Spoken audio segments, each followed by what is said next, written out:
आता सगळ्यांचा लाडका छावा द विकी कौशल, ऑफकोर्स माझाही फेवरेट आहे.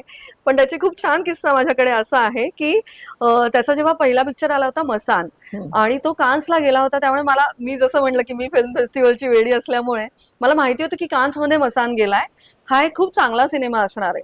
आणि त्याचे मसानच्या वेळेला कोणी इंटरव्ह्यूज केले नव्हते जास्त, पण मी म्हटलं नाही, हा मसान हा चांगला चित्रपट आहे, तो कान्सला जाऊन आलाय, मी करते त्याचा इंटरव्ह्यू.